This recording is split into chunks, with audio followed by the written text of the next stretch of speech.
समस्या सामने आकर खड़ी हो, दूसरों को बाद में बताना। पहले तुम्हारे घर में जो भोलेनाथ जी का शिवलिंग रखा हो, भले इतना सा हो, छोटा सा हो, पीतल का हो, पाषाण का हो, चाहे स्फटिक का हो, चाहे मोती का हो, चाहे मट्टी का हो, जिस कंकर को तुम पूज रहे हो शंकर मानकर, तुम जिस शिव की आराधना कर रहे हो, या जिस मंदिर में जाकर तुम एक लोटा पानी चढ़ा रहे हो, तुम्हारे जीवन में जिस दिन समस्या आकर खड़ी हो जाए, तुम पांडवों जैसी गलती मत कर जाना कि उन्होंने कृष्ण पास में था और उसको नहीं बताया, मेरा कन्हैया पास में था और उनको नहीं बताया। वो गलती तुम्हें नहीं करना। तुम्हारे पास जैसे ही समस्या आए, जैसे ही कोई विकट समस्या आकर खड़ी हो जाए, एक लोटा पानी भरना, शंकर के मंदिर चली जाना और पानी चढ़ाते चढ़ाते कह देना ये समस्या उलझ गई, मेरी ये समस्या उलझ गई है भोलेनाथ। तुम्हें सीहोर वाले महाराज को फोन लगाने की जरूरत नहीं है, तुम्हें किसी के पास जाने की जरूरत नहीं है, दो अगरबत्ती नरियल लेकर हिलने डुलने वालों के पास जाने की जरूरत नहीं है। तुमको केवल एक काम करना है, शिव के द्वार जाना है, शंकर के मंदिर जाना है, शिव की चौखट पर जाना है, भगवान शंकर को एक लोटा पानी चढ़ाकर भगवान शंकर से बस प्रार्थना कर देना कि बाबा मेरे जीवन में ये समस्या आकर खड़ी हो गई, मेरे जीवन में ये समस्या आ गई है और इसको आपको संभालना है, कोई दूसरा नहीं।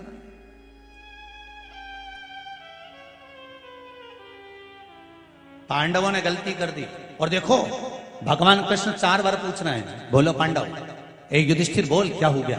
कुछ नहीं स्वामी, कुछ नहीं, कुछ नहीं। मां अपने बेटे का मुख देखकर पहचान जाती है, बाप अपने पुत्र का चेहरा देखकर पहचान जाता है कि आज कहीं घाटा खाकर आ गया है। और बाप कहता है छोरा घबराना नहीं हो, मुझे बता क्या बात है? कुछ नहीं पापा, बढ़िया। तो फिर तेरे दोस्त का फोन काय को आ रही है बार बार बार बार? नहीं वो तो ऐसे ही बोल रहा है कि आजा चौराहे पे अपन घूम के आते हैं जरा बाजार तक, 24 अवतार मंदिर तक जरा यूं ही राउंड लगा के आए अपन, ले आ तो जरा छोरा, मेरे को बता तो सही बेटा।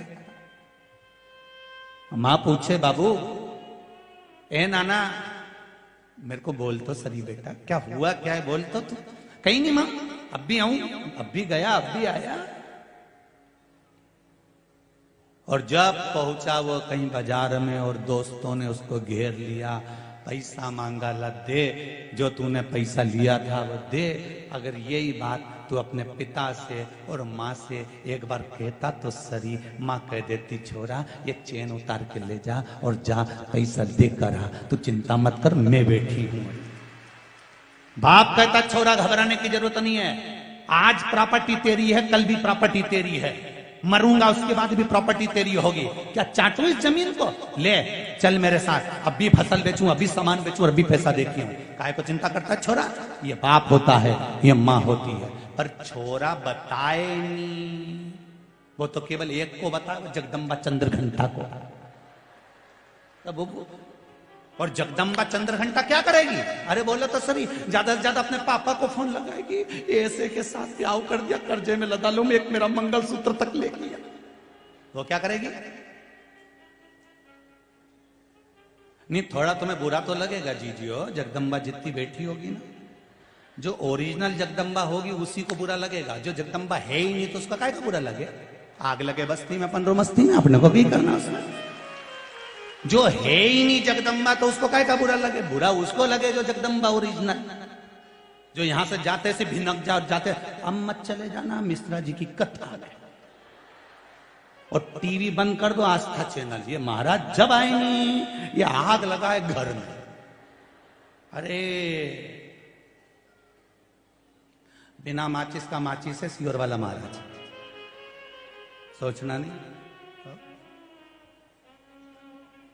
मेरा जगदम्बाओं से भी निवेदन है, अगर तुम्हारा पति तुमको कुछ बता रहा है ना, 1 मिनट की देरी मत करना और सीधे अपनी सास के पास जाना। माई के बाद में पहले सास के पास जाना, मम्मी 2-3 दिन से इनको थोड़ा सा कुछ अच्छा नहीं लग रहा। क्या हुआ बेटा? मुझे बता छोरी, क्या हो गया? पापा ऐसी बात है, मम्मी ऐसी बात है। तुमको अगर तुम्हारे पति ने कुछ बात बताई है तो सबसे पहले आप सास ससुर को बताइए, निर्णय वो देंगे, सुधार वो देंगे, क्योंकि घर का बाप है वो, घर की माँ है वो। उसने धूप में बाल सफेद नहीं करे, जिंदगी खपा दी तुमको बड़ा करने में, तुमको पाल पोस कर आगे ला। पूरी जिंदगी गवा दी उस माता पिता ने तुमको आगे लाने के लिए। चिंता मत करना, दुख आए। भगवान कृष्ण ने 4 बार कहा मुझे बताओ क्या बात है। कुछ नहीं प्रभु, बढ़िया एकदम, कहीं नहीं कहीं नहीं कहीं नहीं, और कहीं नहीं करता रहा। भगवान जाने लगे कहां, जहां युधिष्ठिर जा रहे थे उनके साथ में कृष्ण जा रहे हैं। युधिष्ठिर ने अर्जुन से कहा कृष्ण साथ जा रहे हैं, इनके सामने चौसर कैसे खेलेंगे, जुआ कैसे खेलेंगे। एक काम करो अर्जुन, तुम भगवान कृष्ण से कह दो कि तुम बाहर ही रुक जाओ। अर्जुन गए दौड़ते दौड़ते, द्वारकाधीश की जय हो। सखा मित्र अर्जुन, क्या बात है। अर्जुन ने कहा प्रभु कहां जा रहे हो। भगवान बोले दुर्योधन की सभा में, धृतराष्ट्र की हस्तिनापुर की पावन सभा में जा रहा हूं। मैंने सुना है आज कुछ होने वाला है। भगवान को तो सब मालूम था, पर के तो सभी कुछ होने वाला। अर्जुन ने कहा द्वारकानाथ से प्रभु हाथ जोड़ के निवेदन करता हूं आप बाहर रहना, हम अंदर जा रहे हैं। भगवान कहने लगे मेरी जरूरत है, अंदर मैं चलूंगा नहीं। अर्जुन ने कहा हाथ जोड़कर निवेदन करता हूं पांडवों की ओर से, जब तक तुम्हें बुलाए नहीं तब तक तुम अंदर आना मत। हम बुलाएं तब आना, ऐसे मत आ जाना। आपको मेरा वचन देना पड़ेगा, मेरे शीश की सौगंध है आप, मैं आपको सौगंध देता हूं। अर्जुन कहते हैं जब तक बुलाए नहीं तब तक अंदर आना मती। भगवान कृष्ण आंख में आंसू भर लिए। हस्तिनापुर के दरवाजे के बाहर एक कुर्सी लगी हुई थी, सिंहासन लगा हुआ था, जिसको वेटिंग सीट कहते हैं, वेट करने के लिए वहां बैठ गए। अंदर चौसर चालू हुई। पांडव हारने लगे, कौरव जीतने लगे। फिर कौरव हारने लगे, पांडव जीतने लगे। पांडव जब जीतने लगे इतनी देर में दुर्योधन ने कह दिया अब मेरा मामा खेलेगा, शकुनी मामा खेलेगा। भगवान कुर्सी पे से खड़े हो गए कि अकल आएगी पांडवों को। जब ये दुर्योधन कह रहा है कि मेरा मामा खेलेगा, तो पांडव चिल्लाकर कहेंगे हमारा द्वारकानाथ खेलेगा।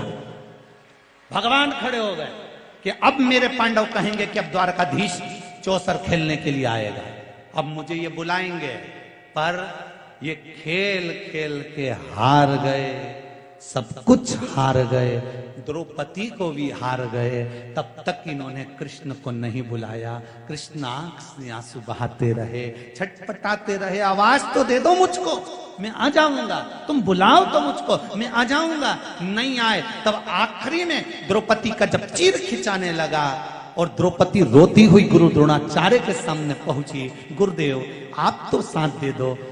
भीष्म पिता ने मना कर दिया कि जैसा खाया अन्न वैसा हो गया। मन मैं नहीं बोल सकता, सबने मना कर दिया। धृतराष्ट्र गांधारी ने भी मना कर दिया। गुरुदेव आपने गुरु मंत्र दिया है, आपकी शिष्या को मैंने गुरु मंत्र लिया है, कम से कम कोई साथ नहीं देता, गुरुदेव आप तो साथ दे दो। तो गुरु द्रोणाचार्य ने कहा सुन बेटा, मैं तेरा गुरु हूं, मैं भी तेरा साथ नहीं दूंगा। बहुत अच्छे से सुन लेना रही देपालपुर वाली जी, सियोर वाला महाराज तुम्हारा साथ नहीं देगा, आज भी लिख के रख लो। जो गुरु द्रोणाचार्य ने कहा था, और कहीं का महाराज तुमसे कहे कि हम बैठे हैं तुम तो जाओ, हम बैठे हैं तुम तो करो ये काम, तो समझ लेना कि 2-4 रटेची का काम। समझ लेना कि कहीं ना कहीं गरुण घंटी बजने वाली है, क्योंकि भागवत जी कह रही है कि गुरु द्रोणाचार्य करें। सुन द्रौपदी, मैंने तुझे गुरु मंत्र दिया, मैं साथ नहीं दूंगा, पर सुन इस सभा में जितने बैठे हैं कोई तेरा साथ नहीं देगा, पर द्रौपदी जो मैंने तुझे मंत्र दिया था उस मंत्र को जपना चालू कर, वो तेरा साथ दे। आपको भी एक मंत्र दिया है, सीहोर वाला महाराज तुम्हारा साथ नहीं देगा, रिश्तेदार नातेदार कुटुंब और कबीले वाले साथ नहीं देंगे। आपको भी एक मंत्र मिला है, जब दुख आए तब उसको जपना प्रारंभ कर दो। श्री शिवाय नमस्तुभ्यम, उस मंत्र का जाप करना प्रारंभ कर दो। देखो जपो। और द्रौपदी ने जो मंत्र का जाप करना प्रारंभ करा, गुरु मंत्र का, आवाज गई मेरे द्वारकाधीश के कानों में और द्वारकाधीश दौड़ कर आ गए और द्रौपदी का चीर बढ़ा दिया। तो द्रौपदी ने पूछा, प्रभु इतनी देर कर दी आने में, भगवान के तू बुलाए तो आऊं ना, मैं तो कब से बाहर बैठा हूं कुर्सी लगा के कि बुलाएंगे बुलाएंगे बुलाएंगे बुलाएंगे। अब भगवान तो इंतजार में रहता है। आप सबसे निवेदन है, मेरा भोलेनाथ भी तुम्हारे इंतजार में बैठा है, मेरा शंभू मेरा शंकर भी तुम्हारे इंतजार में बैठा है, मेरा चार भुजानाथ तुम्हारे इंतजार में बैठा है, मेरा सांवरिया सेठ तुम्हारे इंतजार में बैठा है, मेरा नाथ द्वारे का श्री जी बाबा तुम्हारे इंतजार में बैठा है, मेरा गोवर्धननाथ तुम्हारे इंतजार में बैठा है, मेरा द्वारकानाथ तुम्हारे इंतजार में बैठा है। तुम एक बार दिल से पुकारो तो शरीर तुम्हारे सामने आकर खड़ा हो जाएगा। उसको बुलाओ तो, पर तुम तो उसको कब बुलाओ, जब पहले सब रिश्तेदारों को तो बुला लो। सारा रिश्तेदार इकट्ठा कर लिया, जब डोकरी निपटी, जब बूढ़ी अम्मा के प्राण छूटे ना, तो सबको फोन लगा के पूछे, मामी जी मम्मी 2 दिन से कुछ नहीं खा रही, ऐसा लग रहा है अंतिम सांसें चल, डॉक्टर भी बोल दी अब तो निपटने वाली। मामी जी भी आ गई, काका जी, ओ काका जी हाँ छोड़िए, अम्मा जी रही है, काका जी गई किया, फूफा जी हाँ फूफा जी भी आ गए, जीजी भी आ गई, जीजा भी आ गया, सब इकट्ठा। मरने वाले के प्राण छूट रहे हैं, सब उसके पलंग के आसपास खड़े हैं। इधर से कोई आवाज लगा रहा, जीजी बोलो तो एक बार देखो तुम्हारा छोरा खड़ा। जीजी उस छोरा को देखे और आंख में से आंसू बहाए, बोल तो सके नहीं, अंतिम समय में आंख में से आंसू गिर रहा। तो इतने में मौसी बोली, देखो छोरा को पहचान गई। अरे क्या पहचान गई, आंख में आंसू इसलिए आ रहा है कि इनके लिए जोड़ जोड़ के मर गई, कभी मुख से राम नाम और कृष्ण नाम नहीं लिया, इसलिए आज ऐसे जाना पड़ रहा।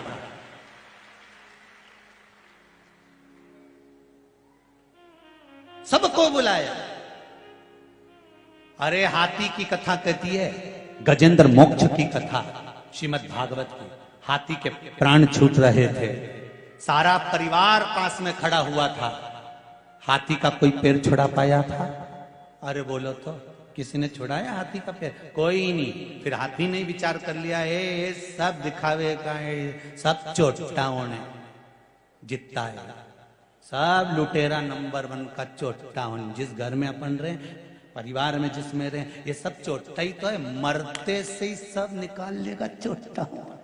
सब आधी रात के ही गाया, और आखिरी में भी नहीं छोड़ेंगे। आग लगाकर आने के बाद में तीसरे दिन फिर पहुंच जाएंगे, डंडा लेके फावड़ा लेके, खारी समेटने नहीं, देखने जाए, देखो कहीं सोना की बाली तो नहीं दी। जब इनके कहीं नहीं मिले, तब 2-4 हड्डी उठा के लिए आए और घर पे आके फिर मीटिंग करें, हरिद्वार ले जाएं कि नेमावर ले जाएं कि नर्मदा जी ले जाएं। और अम्मा कहती मर गई, छोरा एक बार मुझे नर्मदा नहवाला, एक बार हरिद्वार ले जा, एक बार इलाहाबाद प्रयागराज ले जा। नहीं ले गया, और अब हड्डियों को ले जा रहा, और इतने प्रेम से ले जा रहा, सीट बुक करा ट्रेन की। चाय पिए तो पहले अम्मा को पिलाए, वो 4 हड्डियों को। रोटी खाए तो पहले उनकी पत्तल निकाले, और क्या क्या अम्मा खा लो। अम्मा भी मन में सोच रही, जिंदा थी तब नहीं ले गया, और लोटा में भर के ले जा रहा है। अम्मा ने भी सोच लिया, तू भले मुझे गंगा छोड़िया, चाहे गया जी छोड़िया, कहीं नहीं जाऊंगी, यहीं देपालपुर में तेरी छाती पे मुंह डालूंगी, जा जा, जा, नहीं जाऊंगी, जा। अब सारा महाराजों से पूछती फिर रही, बताओ क्या हो गया? पितृदोष लग गया। तो हम तो अम्मा जी के तो गंगा जी छोड़िया है। नी गई डोकरी, नी गई, आ गई वापिस। सबसे निवेदन है, जीते जी माँ बाप का इतना सम्मान कर लो, इतना आदर कर लो कि गंगा नी भी जाए तो भी तर जाए और जीवन तुम्हारा सार्थक हो जाए। मरने के बाद गुलाब जामुन खिलाने से कुछ नहीं होगा। मरने के बाद वो मालवा के संत श्री नागर जी महाराज बड़ी सुंदर लाइन बोले, तेरा तेरा दिन याद करे क्यों रे नर सुमिरन क्यों करे, और इसके बाद मुक्ति झड़े क्यों रे नर सुमिरन क्यों करे। फिर तो कहता कहता बोले, गरम लाओ गरम लाओ, गुलाब जामुन आए तो उंगली का इशारा दे, दो दो तल दे। परसने वाला भी के एक से काम नहीं चले। फिर बियाई जी का मतलब क्या हुआ? फिर सब्जी भी आई नहीं बाल्टी में तो कहता जा तरी तरी तरी तरी, तो वो भी के ऐसी मरी मरी मरी तरी, सब धरा रहेगा। अरे भाई,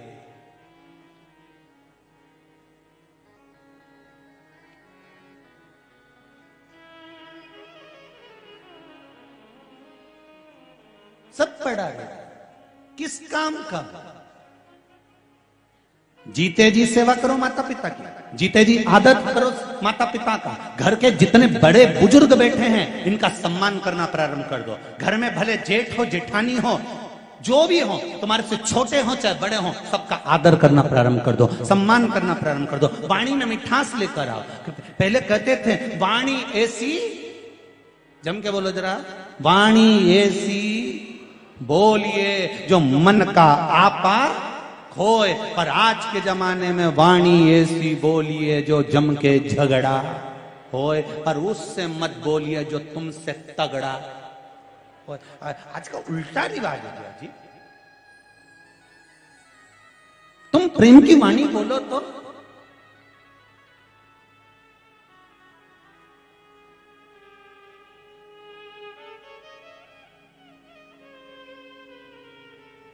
रे मन मुसाफिर निकलना पड़ेगा, काया कुटीर खाली करना पड़ेगा। अरे भाड़े के क्वार्टर को तू क्या संभाले, जिस दिन तुझे घर का मालिक निकाले, उसका किराया भी भरना पड़ेगा, काया कुटीर खाली करना पड़ेगा। आएगा नोटिस जमानत न होगी, पल्ले में तेरी कुछ अमानत न होगी, जैसा की कैद तुझे चढ़ना पड़ेगा, काया कुटीर खाली करना पड़ेगा। बड़ा मुश्किल है मनुष्य। करो शिव का भजन। द्रौपदी ने आखिरी में, द्रौपदी कहती है तुम्हें आने में इतनी देर कर दी, भगवान के तुम्हें बुलाने में देरी कर दी, तुम इतनी चतुरता रखना। शिव महापुराण से एक बात सीख लेना, जैसे ही बीमारी लगे और डॉक्टर बोले कि ये ऑपरेशन है, ये देखो पत्र में एक और चीज लिखी, बड़ी सुंदर है।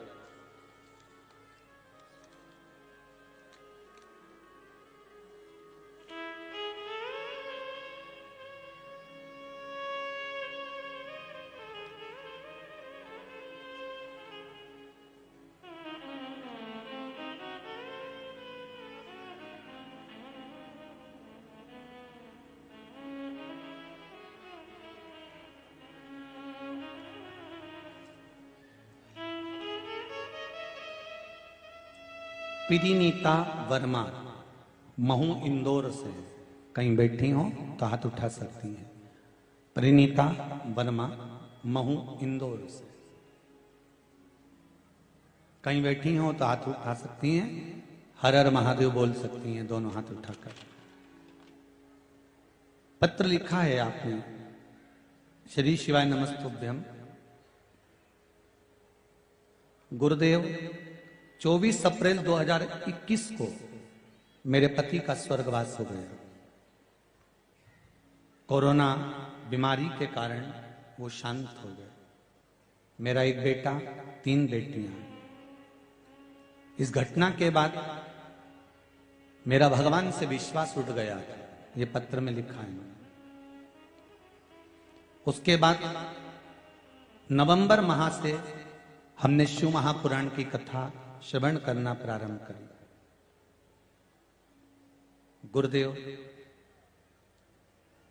जब नवंबर के महीने से शिव महापुराण की कथा सुनना प्रारंभ करा, शिव भगवान का क्या परचम है, मैं क्या वर्णन करूं गुरुदेव। पशुपतिनाथ का व्रत किया था और गुरुदेव एक नौकरी का अप्लाई बहुत पहले कर रखा था।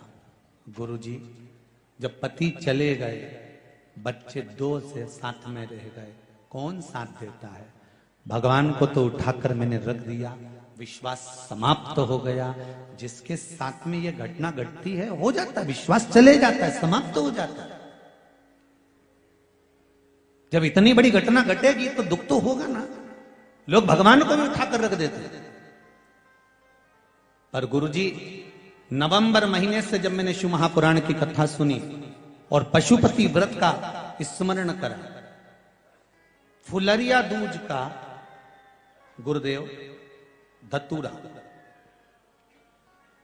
पिछले वर्ष का जो फुलरिया दूज का एक धतूरा था, उस धतूरे पर मैंने फुलरिया दूज पर हल्दी में भिगोकर धतूरा का उपाय किया और प्रतिदिन शंकर भगवान के मंदिर में जल चढ़ाकर चावल 1 दाना समर्पित करना चालू कर दिया। गुरुदेव जो बहुत पहले मैं एक बार फार्म भरी थी, मुझे भी नहीं मालूम था कि वो फार्म कब का था। और गुरुजी सरकारी नौकरी मेरी उज्जैन हाई कोर्ट में लग गई। ये पत्र है।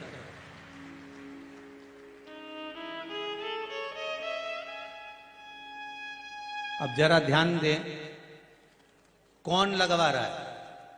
आज के जमाने में तो नौकरी, वो भी सरकारी, दादा बद्दी वाली जो चप्पल होती है ना, वो में 15 छेकड़ा हो जाए।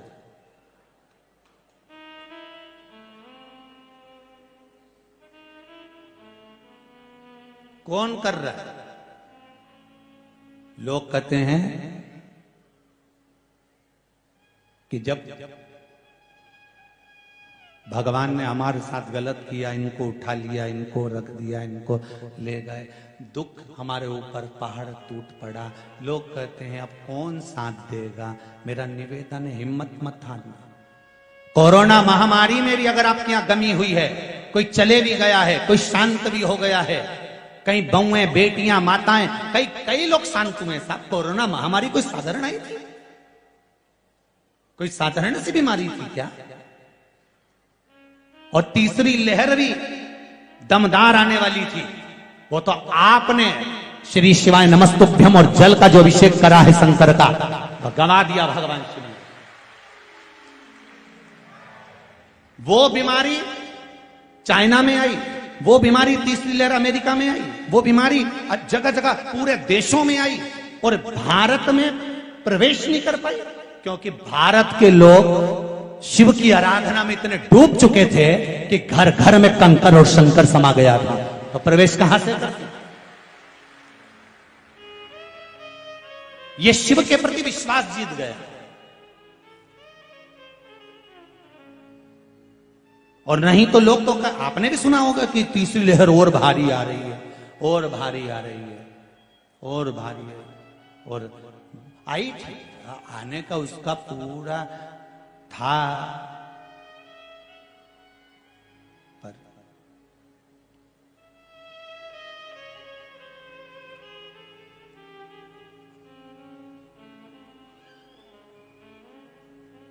भोलेनाथ दया करना,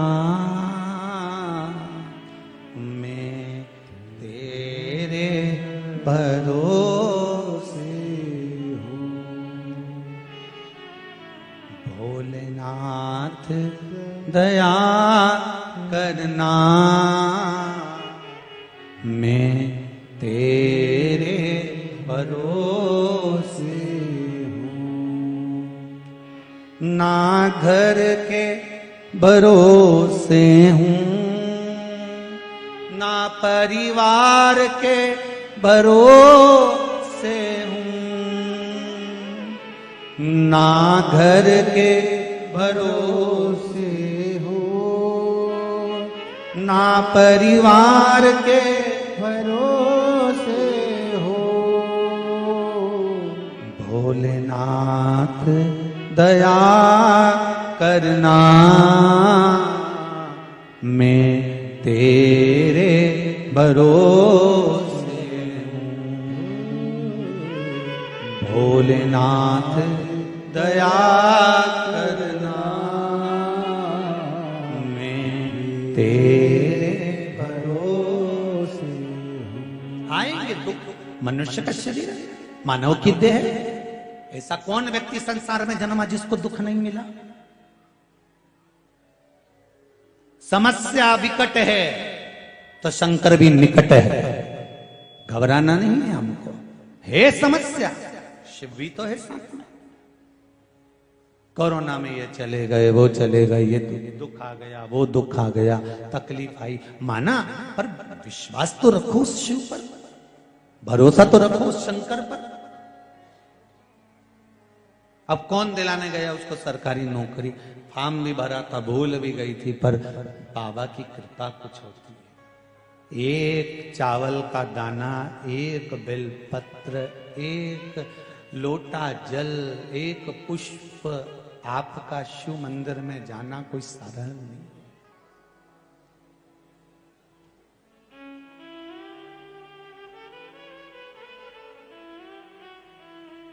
कोई साधारण।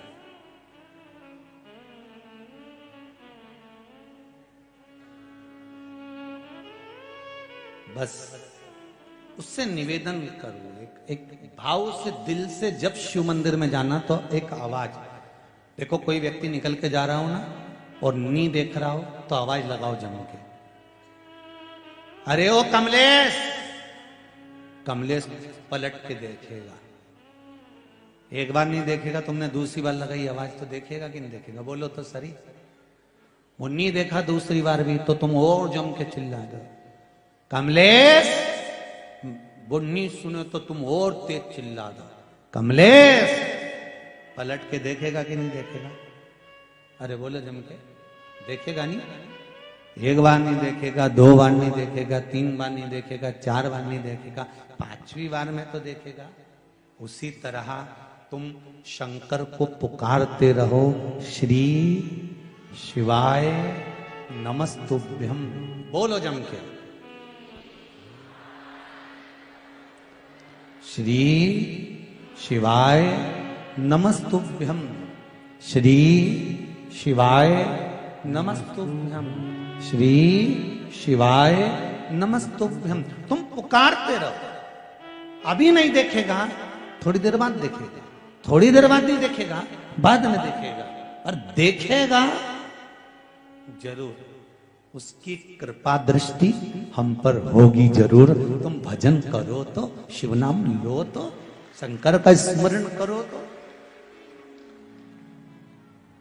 मैं तेरे भरोसे हूं, हम उसके साथ।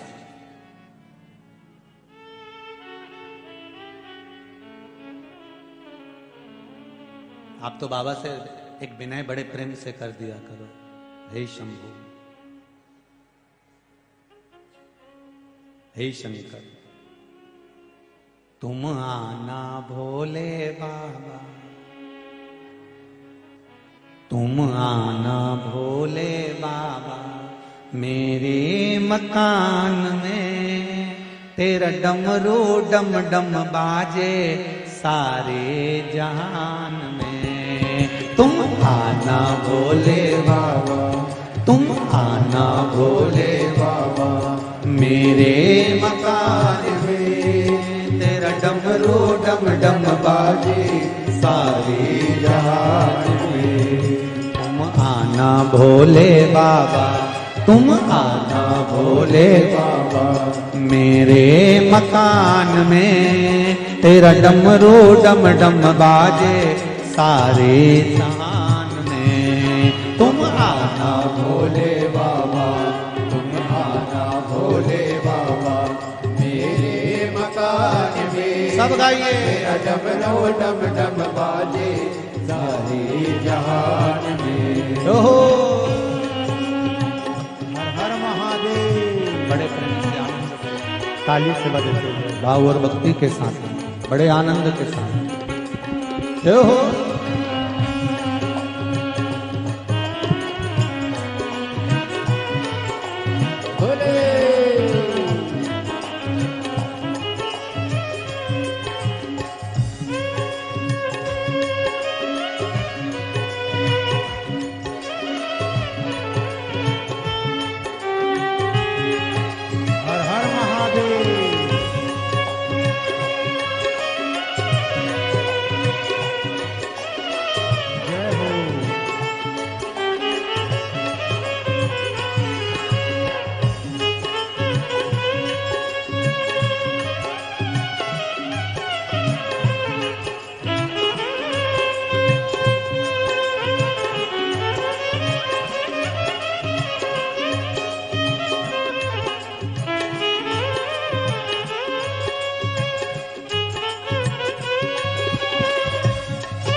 तुम पार्वती को लाना, संग गौरा जी को लाना मेरे मकान में। तेरा डमरू डम डम बाजे सारे जहान में। तुम आना भोले बाबा, तुम आना भोले बाबा मेरे मकान में।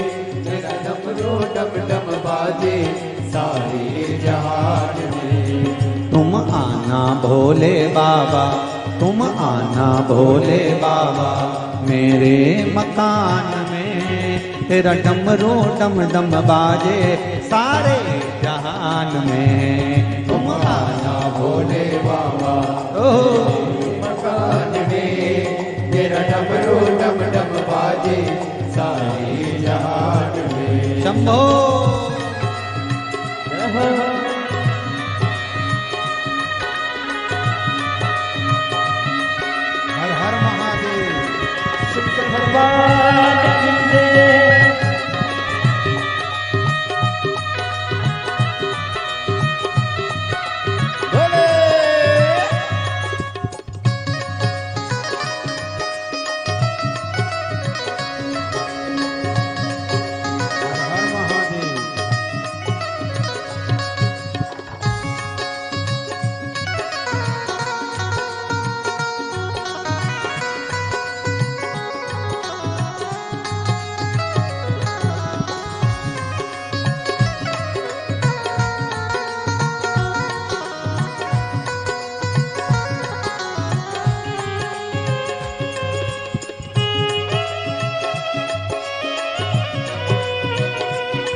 तुम राम जी को लाना, संग सीता जी को लाना, मेरे मकान में तेरा डमरू डम डम बाजे सारे जहान में। तुम राम जी को लाना, संग सीता जी को लाना, मेरे मकान में तेरा डमरू डम डम बाजे सारे जहान में।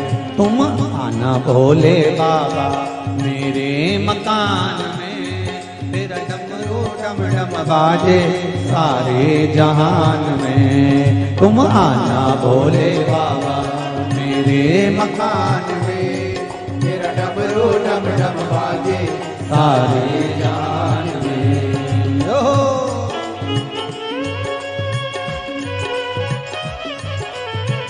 हर हर महादेव।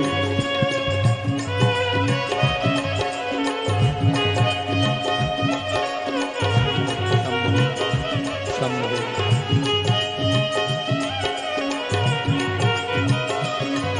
हर हर महादेव। जय हो।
आओ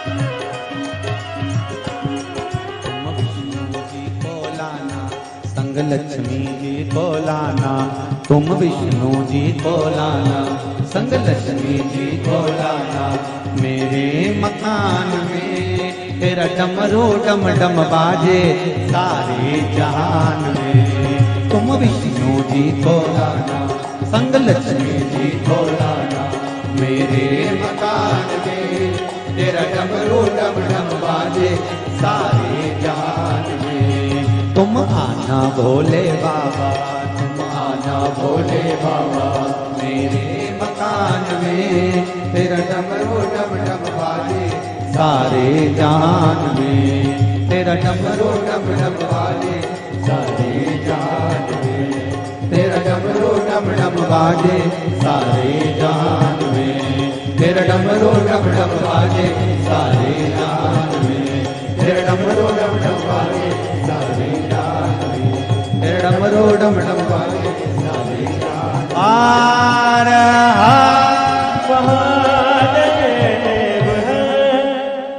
भगवान शिव से निवेदन तो करो, उससे जाकर विनती तो करो, उससे जाकर प्रार्थना तो करो। जब आप शिवजी से निवेदन करेंगे, प्रार्थना करेंगे, गला पकड़ रहा है राधे शंभु शंभु। जब आप शिवजी से निवेदन करेंगे, प्रार्थना करेंगे, तो शिव उसको स्वीकार करेगा। आप भगवान को पुकारो तो तुम आना भोले बाबा मेरे मकान में, तेरा डमरू डम डम बाजे सारे जहान में। शिवजी से निवेदन करना, भगवान शंकर से प्रार्थना करोगे, कहोगे, विनय करोगे, निवेदन करोगे, तो ऐसे जीवन का कोई भी दुख हो, कोई भी तकलीफ हो, कोई भी कष्ट हो, आप उससे प्रार्थना करेंगे तो शिव उसको स्वीकार करेगा।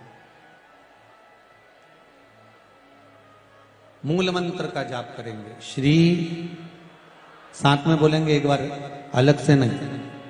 श्री शिवाय नमस्तुभ्यम। पहले भी कथा में कहा, ये मंत्र जब जब आए तब अपने हृदय की बात शिव जी से कह देना कि बाबा मैं इसलिए कथा सुन रही हूं, मेरी ये मन की मुराद है, इसको पूरा कर देना। ये मन की मुराद है, इसको पूरा कर देना।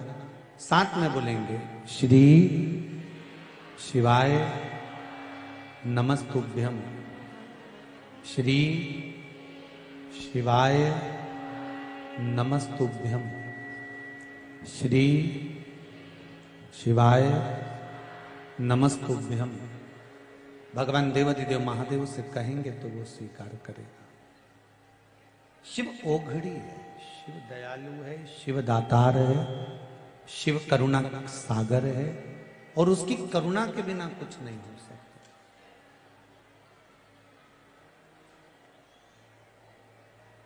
तारकासुर का संहार हुआ, तारकासुर के प्राण छूटे। भगवान शंकर एक बार बड़े आनंद के साथ में विराजमान थे और शिव जी बैठे हुए थे। उनके नेत्र बंद थे और नेत्र बंद होने के साथ में आंख से, नेत्र से एक अश्रु नीचे गिर गया, जिससे अंधकासुर का जन्म हो गया, अंधकासुर प्रकट हो गया, जिससे अंधकासुर का प्रागट्य हो गया। पार्वती जी ने उसको गोदी में ले लिया। पार्वती जी को लगा कि ये शिव जी का पुत्र है तो मेरा पुत्र है।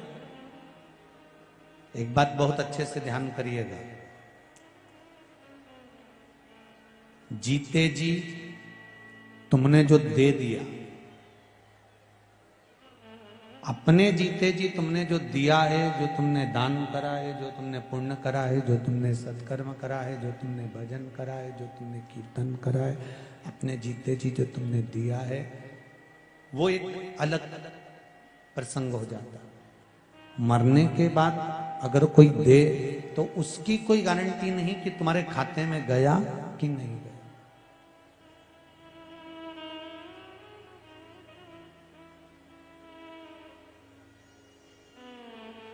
आप जीते जी क्या कर रहे हैं? आपने जीते जी कितना भजन करा, कितना कीर्तन करा, कितना स्मरण करा, कीर्तन नाम जाप करा, कितना भगवत स्मरण करा, ये आपके ऊपर।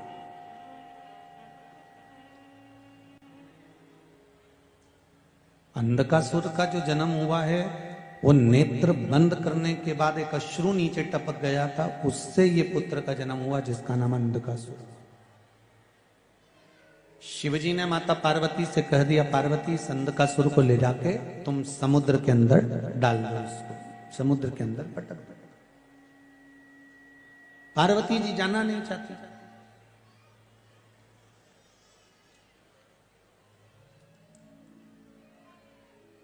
शिव जी ने फिर कहा, पार्वती इस अंधकासुर को ले जाकर समुद्र के अंदर डाल दीजिए। पार्वती जी फिर भी नहीं गई। बार बार निवेदन करा जा रहा है कि इस बच्चे को समुद्र के अंदर फेंक दो। पार्वती जी कहती है ये मेरा पुत्र है, क्योंकि आपके द्वारा प्रकट होगा।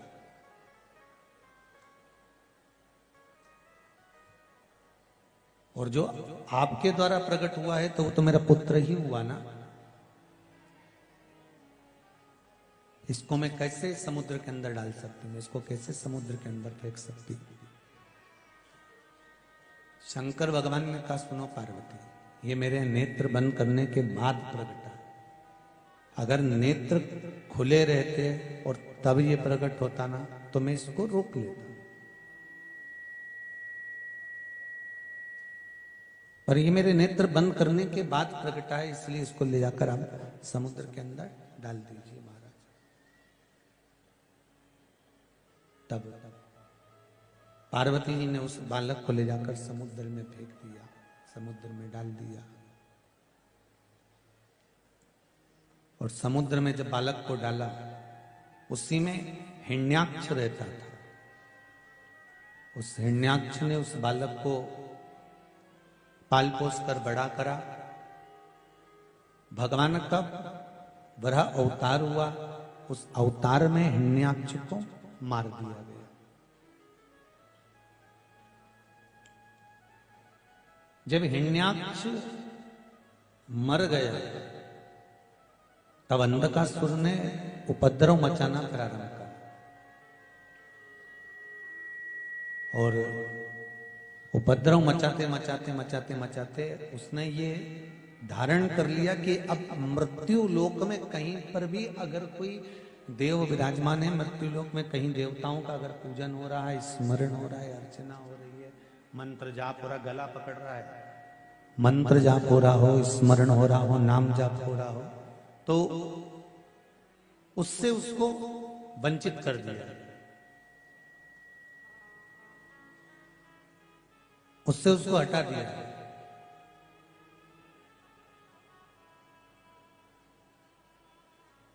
सारे मंदिर, सारे देवालय सब तोड़वा दिया, सब तोड़ गए। अब एक समझने वाली बात है, ये आपकी और हमारी, जितने लोग कथा श्रवण कर रहे हैं वो भी अच्छे से समझ लें और अपन सब अच्छे से इसको ध्यान कर लें कि ये जरूरी नहीं है कि कोई पिता अगर धर्मात्मा है, अगर कोई पिता धर्मात्मा है तो उसकी औलाद भी धर्मात्मा हो। जितने लोग कथा सुन रहे हैं जरा सावधानी से सुनना और इस बात पर विशेष ध्यान रखना। एक विद्वान का पुत्र विद्वान होगा, ये पक्का नहीं।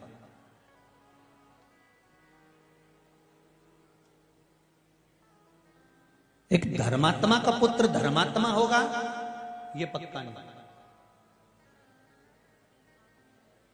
एक पुण्यात्मा का पुत्र पुण्यात्मा होगा, ये पक्का नहीं। हां, पर एक बात पक्की है,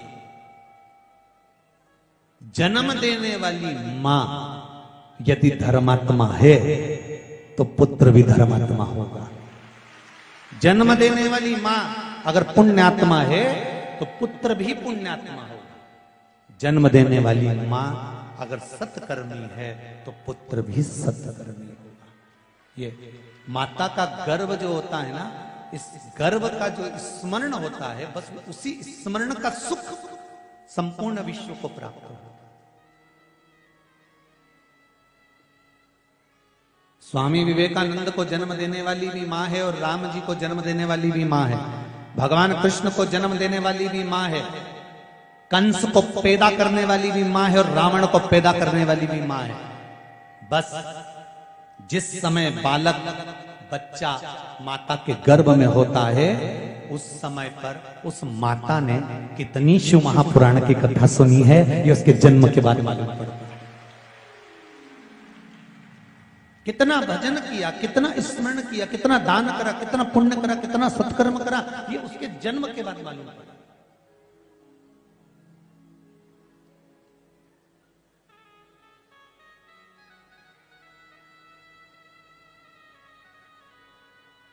गर्भ का ज्ञान था प्रहलाद जी महाराज को, गर्भ का ज्ञान था प्रहलाद जी महाराज को, इसलिए गर्भ के ज्ञान के कारण प्रहलाद जी महाराज ने भगवान का भजन करा, कीर्तन करा, मंत्र जाप करा, स्मरण करा, नाम जाप करा। ये सब गर्भित ज्ञान है,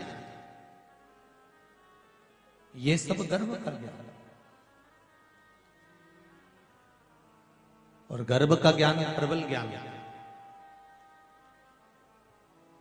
हमारे कैसे संस्कार हैं, ये वो कहते हैं ना, एक ससुर मर गया और ससुर मर गया तो 4 बहुएं थी, बड़ी धाड़ धाड़ के रोई, खूब रोई, चारों की चारों रोई, अपने अपने पतियों को फोन लगा दिया, पतियों को बुलाया, तुम्हारे पिताजी मर गए, तुम्हारे पिताजी चले गए, तुम्हारे पिताजी शांत हो गए,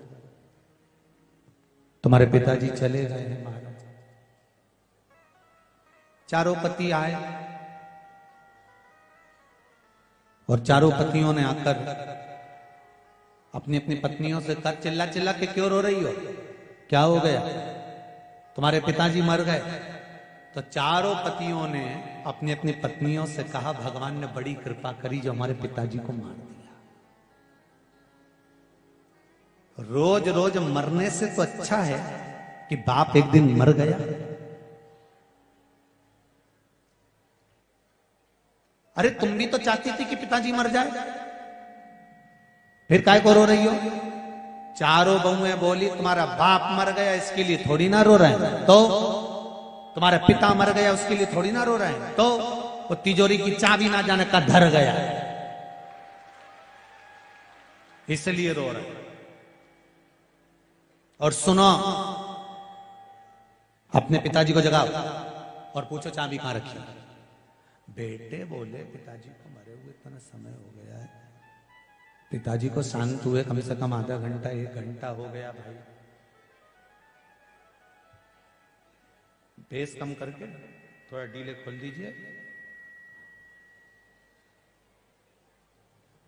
पिताजी को मरे हुए इतना समय हो गया, आधा 1 घंटा हो गया। और जब आधा 1 घंटा हो गया पिताजी को मरे हुए, तो अब पिताजी कहां से बोलेंगे कि चाबी कहां रखी है? पत्नियां बोली, कुछ भी करो, इनको जगाओ और चाबी की